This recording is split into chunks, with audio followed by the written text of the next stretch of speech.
Happy Friday, Pat. Looks like it's baseball cap day. Yeah, really bad hair day. No, it's a no hair day. So Yeah, I got you have hair. my So exclusive price mortgage hat on. yeah, well, that's good. Need to have that. Need to Hello, be. people. We've been missing each other for 2 weeks here. Yeah, it's been a while. Has it been two? Yeah, well, Memorial Day. We Yeah, skipped yeah. last Friday. So, Well, news anything shock. changed over the last 2 weeks? Nothing's changed much. Well, we are two boring people. I mean, singing the same Well, tune. I saw a. Can I join the hat club? Yes, put your hat on, Carlos. Yeah, You go how you go around, you look at articles and stuff, and I'm reading about real estate, and I just, when I, to get ready for this call, and even in the mornings, I just go and do a deep dive. On my morning at 8:30, I really don't know what I'm going to discuss. I kind of have an inkling, but I get in and look for stuff. And I found this one, and the people in the chat were just saying the dumbest things. They were just, that's why I hate realtors. And I thought, how on earth do we as real estate agents have any impact on the price of a house? yeah.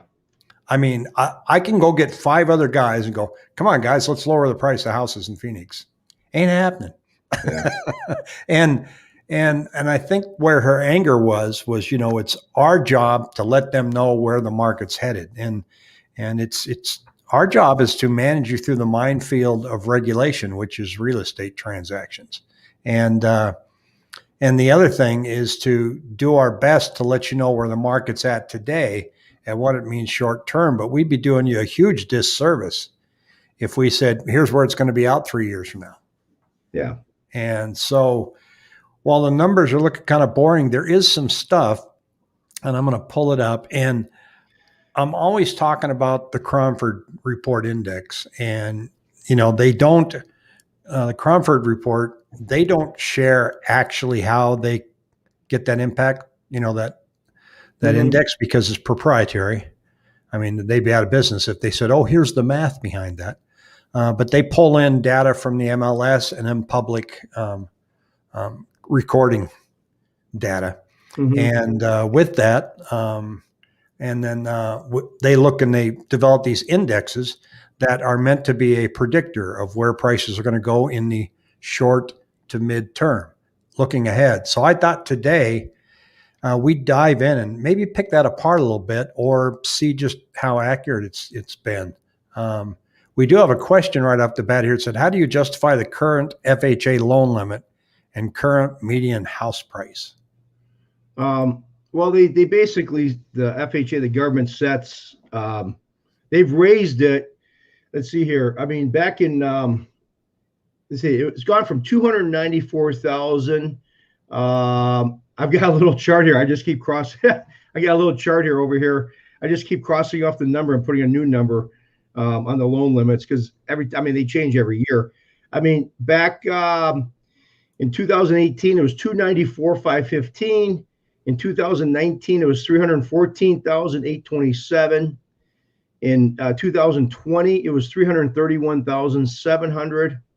And for 2021, it went from 331 to 356,362. So the governments adjust it every year based on home prices going up. So they can't. Yeah, they'll adjust it if they can't look today and say Phoenix is up X. Let's make an adjustment. I mean, let's see. It went up since he's 20. It's been going up about an average of about 20 to 25,000 per year. So I would suspect by 2022, next year, I mean, the FHA, based on the last 4 or 5 years, that we probably would be seeing 376,000, 380,000 FHA. They adjusted. They're kind of a year behind. As Smart Woman Forever, they're kind of a year behind, so they'll adjust it. They'll come out in the beginning of the year of new numbers. So I mean, and that they're always going to be. I mean, quite honestly, they're always going to be kind of behind the current median price anyway, because FHA is not really designed, for the jumbo market or the conventional market. The higher loan amounts. They're gonna keep it down a little bit. Typically, obviously several $1,000s lower than a conventional. Well, So, in Arizona right now, again, today we're sitting at 5,342 listings. And if I look at our 7-day moving average here, I changed it up to where this is a little easier to see. You got the yellow lines are the homes under contract. And then mhm, we have blue lines, which are the number of listings that came on. And these numbers are going to come back to look like this probably next week because Memorial Day threw off mhm, the 7-day average. So it's more of the same. And it mirrors what we're seeing in data with the Cromford market. This is where we're at here. We're sitting down here at 46.43. So we mhm, have a long way to go to get back to historical norms. And mhm. we have how do we justify current PMI? It's almost reached 1,000, double what it's ever been, never before seen, really. How would you? 1,000 double what's ever been, never been before. Not sure I get the question. The PMI, the private mortgage insurance. Maybe that's what she's asking. Yeah. Well, PMI is based on your loan to value. They have tranches of 80, 80 to 85, 85 to 90, 90 to 95, and you have also your level loan to value, but also your credit score. If you got a high credit score, believe it or not, PMI is very, very reasonable. I mean, I got a gentleman that's putting 10% down on a $500,000 home, and I think his PMI, because I'm a broker. What's really cool, Rick, being a broker, a lot of some of these bigger banks, they negotiate with the private mortgage insurance companies for bulk private mortgage insurance purchases on the insurance contracts. So you got like a United Wholesale Mortgage that does. They're just like the Quicken, but on our side, the broker side. My PMI, since I went from the bank to a broker, I've noticed my PMI can be substantially lower, and it translates to about a quarter point difference in rate because I just looked at a PMI chart for this gentleman on his deal, and it was going to be like $130, $140, but I ran it through one of the lenders I work with. It was going to be like $75, $80 a month. So it's pretty reasonable if you got a high credit score. So anyway. So we have follow up. They've increased PMI. Does that mean they're preparing for something? I think they just increase it because the numbers are higher, right? Yeah, the PM. I mean, I think the mortgage insurance companies. I read an article. I've got to dig deeper into that because I did read an article about that. I think there was a mortgage insurance companies that are going to go public and they pulled back. I mean, I think because a lot of people are getting mortgage insurance, and that's something to kind of keep an eye on because there a lot of people are. I think the mortgage insurance companies are getting a little. They're watching the market. They're watching the market because obviously they're one of the first ones affected because they got to pay out the claims if something does happen down the road. Yeah. Well, you But sent me a link today, and I was going to put this up here. I included this link in the body of this live stream, but it's pretty good. It's got a lot of stuff, but it's interesting. yeah, 12-month forecast by Zillow is 12 to 14%. We're going to blow that number out by twice that in Phoenix, but they go into a really good deep dive here. I noticed that too. The growing retiree market, low taxes. That's why I sent it to you. I did a video on Facebook, an ad on Facebook once, and in my headline, I had low taxes, and they wouldn't approve it because they flagged me as political. Okay. Yeah. So I told Facebook to stuff it. But anyway, if people get time, that's a decent one to go take a look at. Yeah, there's a lot of when we information. look at the Cromford report, the Cromford Market Index, this is what we see. That green line, that's their index that they have, with 100 being normal. And what they're showing here with this black line, and I'm not going to go through all the slides because I'd put you to sleep, is about second week of January, and that's about where we're returning to right now. This means that anything above 100 on the index is an advantage for sellers, and it's pretty obvious right now that it's seller time, right? Mm-hmm. But none of that. Well, let's go back and look and see what they were able to indicate it at different times. And so this shows the history of the index from back in 2001, right? Mm-hmm. way up in 2005. And then we'll show you how that relates to prices. And then kind of went a little bit above in 2009. It went above in 2013, and then it dropped. Could this be the taper tantrum right here? That happened in really in 18. In 18? Oh, okay, right here then. Yeah, right there. Yep, right there. Okay. Yep. And here's where we're at now. So we reached a high of 511. But that number doesn't mean anything unless you know how they calculate it. But what it does show is where the index is today and where it's trending. So look at 2005. See how the index started climbing and then started going down? And what they're saying is we're matching that same trajectory, but at a higher number. Mm-hmm. And it took 8 months to go from the peak down to normal. So if that's, and it was actually coming down at a really fast clip, you'll see in 2006. So in 2021, they're saying, here's where we're headed based on the data. And here's what it means in relationship to prices. So the black line is the index and the blue line is the price increase. So you'll notice here in 2005, this is why they call the CMI a leading indicator. See how it made this big climb up here? And Mm-hmm. then prices still continued to go up. Then it turned right here, right? Mm-hmm. Well, prices didn't come down until almost a year later. Mm-hmm. Start coming down. Then it muddled around below 100. Yeah. And there came the crash. And you could see that prices were going to come down when it went down to here. But that was an indication that prices were going to come down anyway. But we didn't hit the crash until 2008. That's when things fell apart. But this was telling us out here that something was going to go on. So we just kind of muddled along. And then we started to go up a little bit in 2013. And sure enough, prices went up. The index started to come down here. And then prices stayed down. Then look right here. In 2019, the index started coming up. Then we had the cough. So it went right down. Then it took off.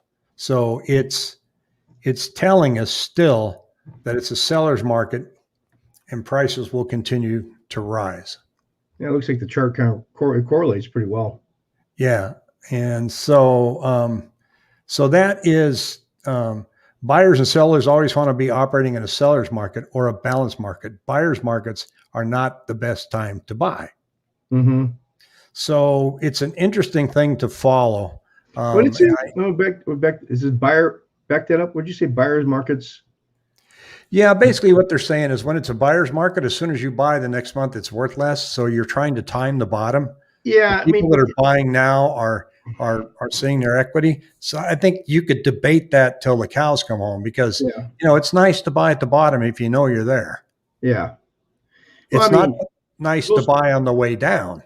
No. I mean, it definitely. I mean, because real estate is not like a stock that you're going to see. It's not, it's just a liquidity factor. I mean, you're going to see trends. That's why, like you and I talk about, you talking, we're boring the hell out of people probably the last, for like the numbers saying, 4,500, 5,800, 40 or 4,800, 4,300 homes listed. But here you're going to start to see, by them following us, they're going to see the trend because like we talked about the last couple of weeks, the stuff that we're talking about is going to take you 2 or 3 months to see. It's going to be translated into the news. 2, 3, 4, 5, even 5 months. Yeah. Any change that we say in the CMI, even if it's dramatic, you're not going to see on channel 12 that says inventory is declining. And what they're saying here is the downward trend in CMI is being caused by a stronger flow of new listings.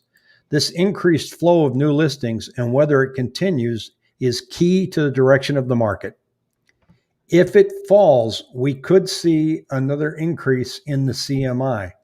Or if all of this falls off, it says. So in other words, we're getting more listings, but if the listings all of a sudden don't start coming on board, the CMI is going to pop up. Mm-hmm. But it said that even though if it continues at the current rate, we can expect the CMI to continue to fall at a gradual pace. If the flow increases still further, then this will give buyers more flexibility and allow the CMI towards more normal levels. And he says, my advice is to watch for the flow of new listings very carefully. So That's what that you're just doing. reinforces, that we're just going to follow these numbers and see what happens. Yeah. I mean, You sent me this. U.S. foreclosure activity drops to a 16-year low, and this is the United States. When I pull up the ones for Arizona, there's nothing. I know. There is nothing. I mean, there's not even a number on the chart. Well, that like, but that that yellow chart, the 2.8, so the high yellow bar is 2.8 million. The reason I sent it to you, obviously, we talked earlier today, but 2.8 million in 2010. That was the bottom. The bottom was 2010 and 2011, and you saw the bottom. Look at from 2010 to 2011. That was the bottom. It was actually like end of 2010, beginning of really the bottom hit June, July of 2011. But you saw foreclosures drop by 1 million. That's 1 million drop in foreclosures. So 1.8. My point of you sending that chart was, we've got people are saying about these forbearances. I mean, we're in a totally different. People got equity now. We got 2.2 million forbearances out there. Even if every one of them went into foreclosure, we still wouldn't hit the height of 2010. No. And for a fact that not all 2.2 million people are they got equity. They got anywhere from 50 to 100,000, couple $100,000 in equity. You're probably looking at a minuscule number that are going to go into foreclosure. There's probably some people that have lost their both jobs and there's people scrambling out there still, but I think the majority of that, I just don't think that we're going to see 2.2 million forbearances go into foreclosure. And that people have been saying, I'm going to wait, all these forbearances. It's going to have some effect, but it's going to loosen up a little more inventory. That's all. I think the rental moratorium may have more effect on increase in inventory than forbearances will. We have the question here: how can we sustain these type of price increases without wage growth? You'd have to ask an economist that. There's brighter heads than ours are arguing about this, trying to figure it out. We haven't been in this situation before with inventory here. It's a demographic shift. It's a shift in people moving from the cities into the suburbs, from state to state, and it's a national program or problem. The price increases that you're seeing here are happening everywhere. Yeah. Do you predict pricing lending standards to loosen? My guess would be no. No, they haven't. They've loosened them from COVID a little bit to self-employment, but they're not going to right now with the activity in the market, they're not going to loosen them because they don't need any more. They don't need any more buying pressure. They're not. The lending standards that they put in 08, 2009, 2010 are the reason why we have, and that's why I'm convinced that we have such a solid market that we have not been lending on loose lending standards. I don't think they're going to let that, loosen that up at all. I just don't see that happening at all. I mean, they're actually been tightening a little bit here and there, and they're ebbing and flowing out of the market. Fannie Mae, Freddie Mac tightens their guidelines up a little bit every month, with the new software change. Like I said, I'm not getting as many appraisal waivers as I did last year. Even with I got a 20 guy buying a house this next month, putting 20% down. I didn't get a property inspection waiver with that. That's how you see lending tightening up a little bit. They'll do certain things like before last year, I could have gotten a property inspection waiver, but now I'm not. We have to get an appraisal. Yeah. So there's little tweaks that they're doing it behind the scenes. But what's really surprises me is, people like this lady with the wage growth. She said something, asked about the $20 an hour Amazon jobs can keep up. You look at $20 an hour times 40 times 4, that's 3,200. If the husband and wife both work, basically at $6,400 a month, that's $76,000 a year. If they've got people, you'd be surprised how many people can, buy a house, at least based on, taking the down payment out of the equation. But, if you got a husband and wife working, they're making, if you're making, even 70, like I said, let's see, that's comes out to 70 to 80,000 a year for both of them. I've got people that are buying a house that they have no debt.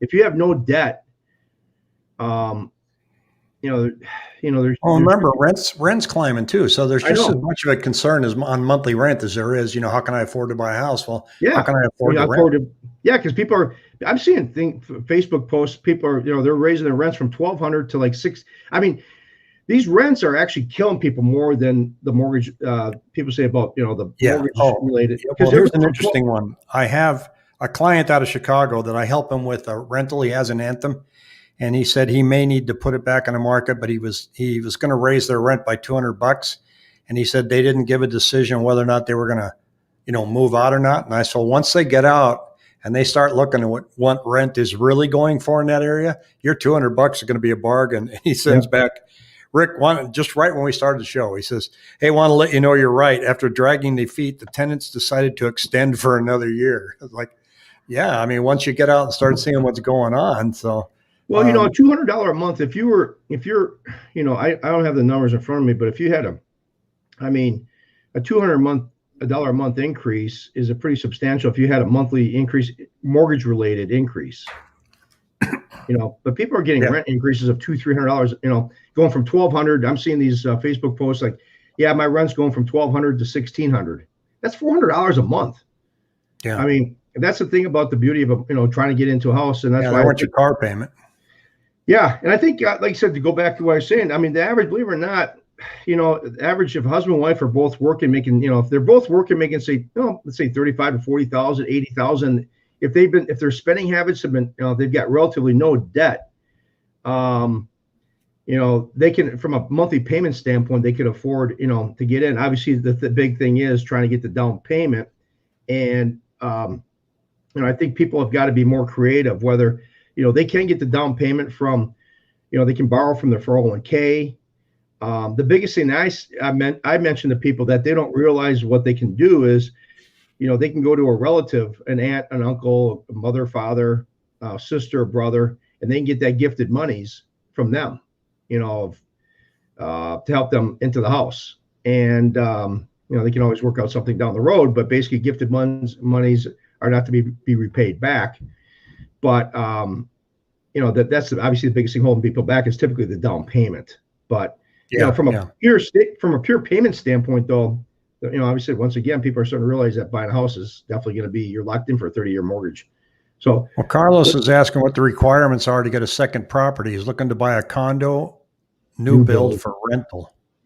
It's 25% down, right? 20 or 25? Yeah, 25% down. And typically, with condos, they're a little bit more, you got to be, as far as if it's warrantable, non-warrantable, they look at to see if the property is warrantable, meaning basically does Fannie Mae or Freddie Mac cover it in their guidelines, because there's certain restrictions in terms of how many investors are in this condo unit. Right. And there's a list of, do they have any lawsuits? If it's a condo new build, it's a little bit trickier because it's probably not warrantable, because they have to be, there's a certain percentage that have to be sold out. Before they allow you to use them as rentals or rentals. Yeah. That'd be much harder in a U build. Well, I was talking to this about you earlier, and we always talk about, we're looking at supply and demand, right? But are there things in banking that just swoop out of nowhere that no matter how much we track this, it doesn't mean diddly squat? And I saw this a few months back, about a year ago, and it's regarding the repo market. And it's very complicated to explain. But this one, I read about 8 different explanations. I think this one's pretty much concise and really tells you bottom line what's happening. I'm going to show you the chart. But first it says the Fed drains $351 billion in liquidity from the market via reverse repos as banking system creaks under mountains of reserves. The banks have too much money. This is the first time I've seen Wall Street banks clamor for the Fed to back off of QE, quantitative easing. The Fed is struggling to keep the liquidity it created from going haywire. This is how out of whack it is, folks. Look at this. If you just look at this chart, just of itself, this is May 1920, and this is May 2021. And normally, or this is March 31st, 2020. So there was a lot of overnight stuff that people were really panicking on because of all of our shutdowns. But there's no explanation for this one in May at the level that it is. And Mm-hmm. they said these reverse repos are a sign that the banking system is struggling to deal with liquidity the Fed has been injecting via QE. We are being held together by the Fed's purchases of mortgage-backed securities and treasuries. And the banking system has all this money in it. And you would think if a bank has a lot of money, that's a good thing, right? Mm-hmm. But the money is going to cause an inflation problem, and the banks would rather hold more assets. They'd rather hold more mortgage-backed securities and more treasury bills. So this reverse repo is just a thing where they're just kind of borrowing these things overnight for a little bit so that the banks can have more assets. It's so complicated to make your hair hurt. And so it's something to watch. Bank reserves at the Fed in trillions. So, I mean, this is the Fed's overnight reverse repos. I mean, I only put that up there not as a red flag, but just as an example to say, while we're in real estate and you're in lending, there's stuff out there we don't, that can swoop in to cause big problems, especially with the amount of money that the Fed's putting in right now. I mean, it's dangerous stuff. I think the last couple times every month the Feds meet, I think their biggest fear is what happened in 2018 with the temper tantrum that they had. The rates went, rates like I don't know what exactly, but they went from like say, what was it like mid threes to like 5, and the rates can change in a matter of a week, and that's what really pulled back that real estate market. So I think obviously that's probably my biggest concern. I'm not seeing it from a lending standpoint, but I think that would be the biggest shock. I mean, they're obviously, my gut feeling is like I told you before, this couple, a little while ago, is like, I read a lot of articles and I talk to a lot of people, but it just feels like something's kind of going on that they don't want to open their mouth about the rates or pull them back because they could, create some chaos. Well, you've got some nervousness out there in the markets with inflation. It's been pretty quiet. They're not. Yeah, it's staying. Quiet is never good in the financial markets. No, it's eerily. I mean, not to be negative, but it's eerily. And but if it pulls back, I don't. We're not getting. People say, well, then, what you're saying, we're going to see it. People always revert to the worst case scenario. Say, we're going to see a crash. I mean, there's still too much supply. There's too much demand out there. I mean, I see maybe a pullback, but like you said, if we start seeing a pullback, if things start coming down, people then all of a sudden, like you said earlier, like, well, I'm going to wait till next month to buy. Then you all of a sudden get this, this little bit of a slowdown, which that certainly could happen. But there's something that's been eerily quiet the last 6 to 8 months of rates. The Feds, they've been kind of just going along trying to pump money. And like I said, that information you provided was pretty interesting as far as the reverse repos, because they're doing something. My gut feeling is they're doing something behind the scenes that they don't want to, really tell the public.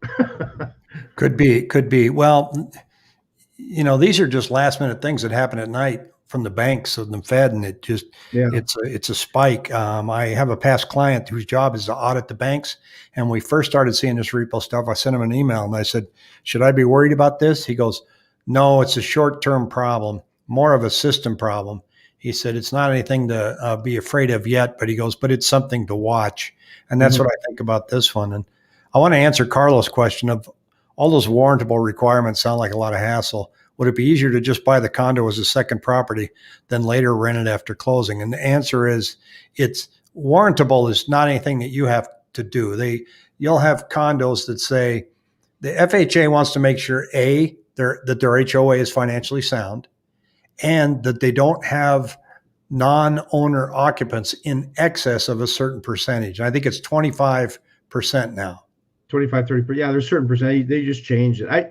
Condos are kind of an interesting character. So yeah, there's different listing requirements. Warrantable, like I said, has nothing to do with second home or how they're going to be there regardless.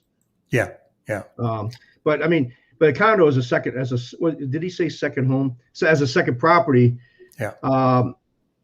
Basically a second home. I mean, you got to have, you can only buy a second home. Basically means you're living in Phoenix and you're buying a house up in Flagstaff or buying a house up in Pine Top. It can't be you live in Phoenix and you're buying another house in Phoenix. That's not considered a second home. That's considered investment property. It has to be geographically typically about 100 miles away or geographically a different climate to be considered a second home.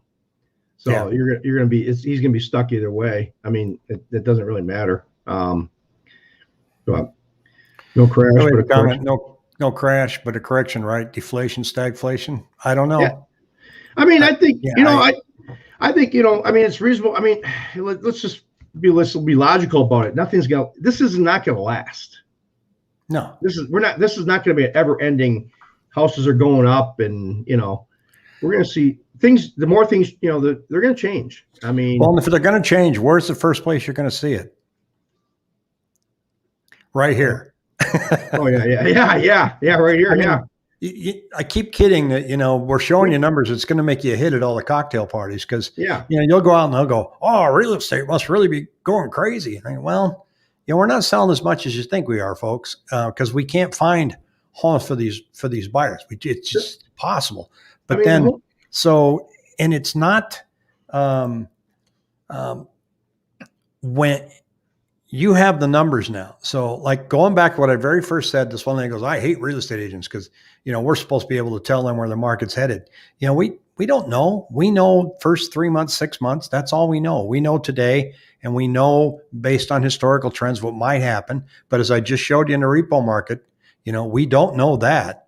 And but we know that right now we're at 5,000 listings. And if it pops to 7,000 listings, all of a sudden, that's telling us something's going on. And that will not make the news. That's just going to quietly happen in the background.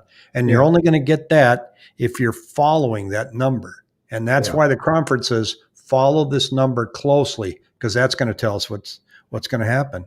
And Talamer's saying, do you believe, she says, do you believe that sentiment can move the market? But it takes a lot of different numbers and different situations. I thought sentiment was going to move the market when we all got shut down last March. That didn't happen. No. I mean, sentiment takes a while to work its way through the market. I mean, because just like the sentiment on this side, where the sentiment, think of the opposite side of every market's got an opposite side. This sentiment of this, this buying frenzy really started in 2019. Really, it started kind of building. It started building, and people didn't. There's a lot of people like, it's not going to go up, and it just kept going and going and going and going and going and going.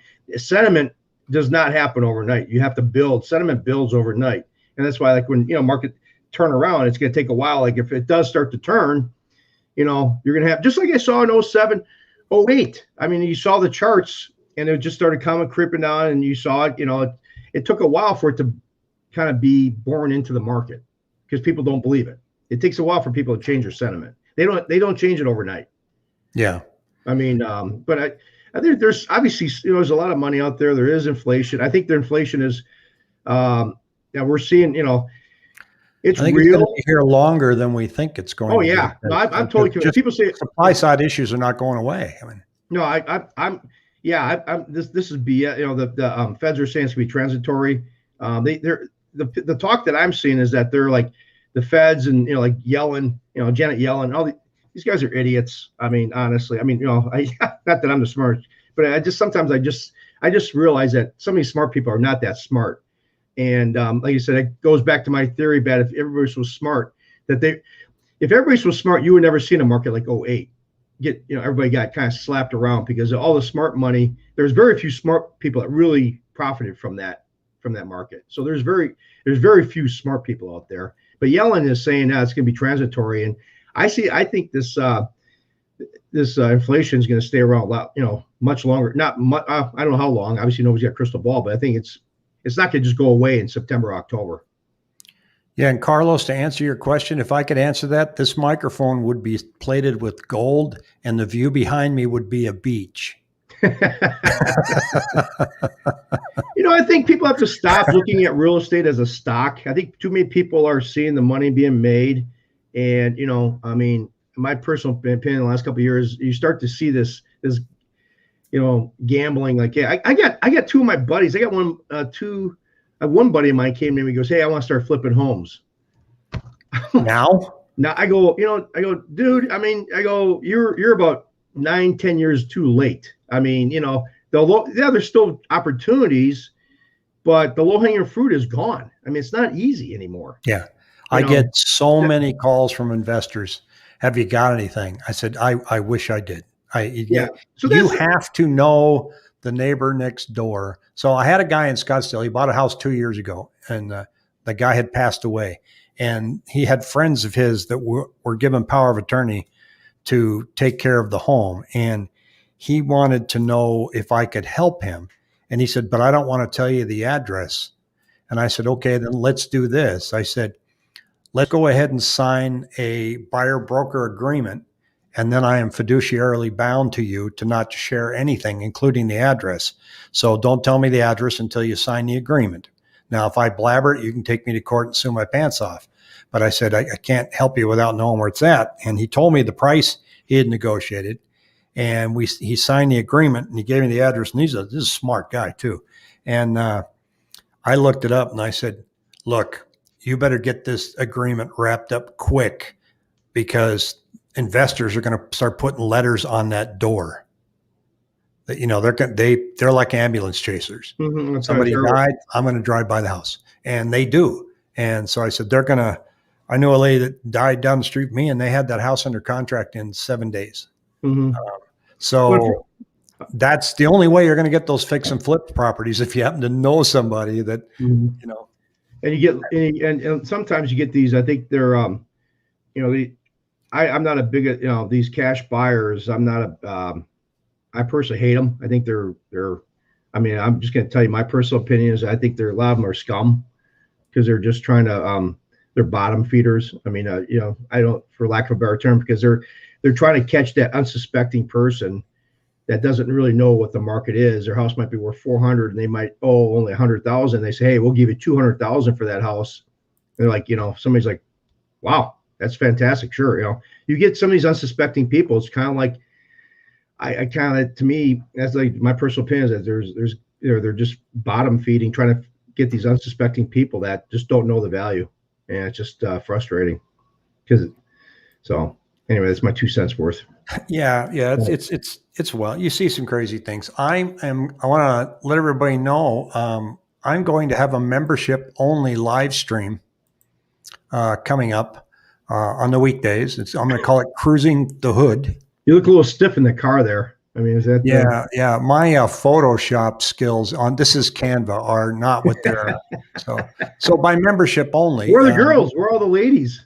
They're meeting me there. They're meeting me there. So I'm going to one of the bars down there. So, so what this is going to be is, and it's membership only. I don't know if you ever looked at YouTube memberships, but for $2.99 a month, you get exclusive content.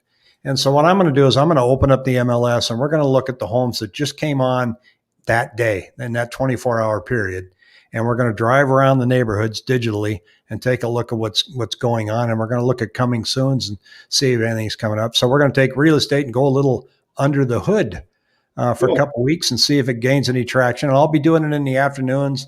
I already do a live every morning at 8:30, except Friday I do it at 3:00. And so this one's going to be kind of random. So if you're a member, you'll get notification that that I've set one up and we're going to go live. And I think it'll be fun. So it's one of the new things we're doing on YouTube. Make sure you take the leather jacket off when it's 115 out. Yeah. I think it's, you can take a picture of me in my truck and I'll use that. I'll get some sunglasses. So here, let's see what if rents start to decline, real estate will soon follow. Yeah, they're building, but you're not going to see, that's going to take some time. I think, any trend takes, what I've seen is trends take about 3 to 6 months to really be, like you said, we talked about the sentiment to be follow in.